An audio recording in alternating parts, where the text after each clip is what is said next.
Hello and welcome to Lavneesh sir की class. आज की ये शिक्षा निदेशालय राष्ट्रीय राजधानी क्षेत्र दिल्ली की वर्कशीट नंबर 15 जो कि कक्षा छठी के विद्यार्थियों के लिए है, यह ली गई है सामाजिक अध्ययन विषय से और जिसमें हम समझ रहे हैं पाठ विविधता की समझ को, और उसमें आज हम चर्चा करेंगे विविधता को प्रभावित करने वाले कारकों के बारे में। तो चलिए जल्दी से शुरुआत करते हैं मेरे साथ और समझने की कोशिश करते हैं।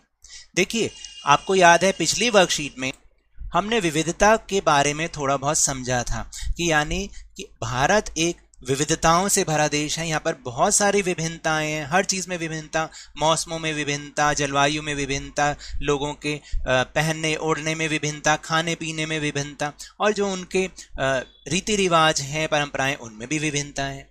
तो पिछली वर्कशीट में तो हमने ये पढ़ा कि इस विविधता को भौगोलिक कारक कैसे प्रभावित करते हैं। आज हम कुछ अन्य कारणों की चर्चा करेंगे, तो देखें कि वो कौन कौन से कारक हैं और जान लीजिए आज की वर्कशीट करने में आपको मजा बहुत आएगा।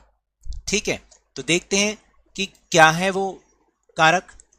सबसे पहले एक गतिविधि है जिसमें ये पूछा गया कि लोग नई जगह जाकर क्यों बसते हैं। देखिए, मेरा तो जो यहाँ पर उत्तर है वो मैंने यहाँ लिखा, लेकिन हो सकता है कुछ कारण आपके पास भी हो कि लोग नई जगह पर जाकर क्यों बसते हैं। तो देखिए, जैसे नौकरी करने के लिए जाते हैं, या फिर शिक्षा के लिए यानी कि पढ़ाने के लिए जाते हैं, या फिर शादी के बाद भी लोग नई जगह पर जाके बसते हैं। क्या ये कारण है या नहीं है ना। इसके अलावा भी अगर कोई आपके पास कारण है कि नई जगह पर जाके क्यों बसते हैं, तो आप वहां पर वो लिख सकते हैं। तो चलिए अब इस गतिविधि के बाद देखते हैं कि आगे क्या है। देखिए, भारत के लोग विविध तरीकों से नीचे लिखे काम करते हैं, अलग अलग तरीकों से। यहां उनमें से एक तरीका बताया गया है, दो और तरीके आपको अपने आप लिखने हैं। यहां पर जो मैंने लिखा वो मेरे सुझाव हैं, आपके सुझाव मेरे से अलग भी हो सकते हैं, आप वो भी लिख सकते हैं, वो भी बिल्कुल सही है। तो देखें कि आखिर वो कौन कौन से काम हैं जो कि लोग अलग अलग तरीकों से करते हैं। पहला है प्रार्थना या इबादत करना, तो एक तो तरीका है कि भक्ति गीत गाना। ठीक है, दूसरा क्या हो सकता है, कुरान पढ़ने या नमाज अदा करने के माध्यम से भी प्रार्थना की जाती है। और तीसरा है कि मंदिर में जाकर पूजा करना। ये प्रार्थनाओं के तरीके हैं। हो सकता है कि आप में से कुछ सिख धर्म के लोग हैं तो वो गुरुद्वारे में जाके अरदास करते हैं, जो भी अपनी प्रार्थना करते हैं, या कुछ ईसाई लोग हैं वो चर्च में जाके प्रेयर्स करते हैं, तो आप वो भी लिख सकते हैं। फिर इसके बाद है शादी करना। देखिए, शादी करने भी अलग अलग धर्मों में अलग अलग रीति रिवाज हैं शादी करने के, जैसे मंदिर में हिंदी रीति रिवाजों के माध्यम से शादी करना। ठीक है, और या फिर एक तरीका यह भी है कि अदालत के रजिस्टर में दस्तखत करके शादी करना, है ना। तो ये और तरीके से, यानी हर चीज में विविधता है। या फिर मुस्लिम रीति रिवाजों से निकाह करना। तो शादी करना भी अलग अलग लोग अलग अलग तरीके से करते हैं, है ना। इसमें भी विविधता, प्रार्थना करने में भी विविधता, शादी करने में भी विविधता। फिर इसके बाद है विभिन्न प्रकार के कपड़े पहनना। अब विभिन्न प्रकार के कपड़े पहनना, जैसे यहाँ पर बताया कि मणिपुर में औरतों का फनैक पहनना, वहाँ की जो ड्रेस है ना उसको फनैक कहते हैं। अब आप दो तरीके और लिखें, जैसे देखो केरल में धोती पहनते हैं, जो कि हमने अभी पिछली वर्कशीट में भी समझा, जिसे मुंडू कहते हैं। क्या कहते हैं? मुंडू। और पंजाब में महिलाएं सलवार सूट पहनती हैं। तो है ना, देखो पहनने ओढ़ने में भी विविधता है। अगर आपको किसी और राज्य का उदाहरण पता है तो वो भी लिख सकते हैं। फिर अभिवादन करना, यानी जब कोई आता है, किसी से मिलते हैं हम उसको कैसे ग्रीट करते हैं, अभिवादन करते हैं। देखिए, जैसे यहाँ पर जो दे रखा है वो है झारखंड के आदिवासियों का एक दूसरे को जोहार कहना। वो जब मिलते हैं तो आपस में बोल जोहार। इसी तरह से देखिए, जो मैंने लिखा कि पंजाब में लोग अभिवादन के लिए क्या कहते हैं? सत श्री अकाल। क्या कहते हैं? सत श्री अकाल।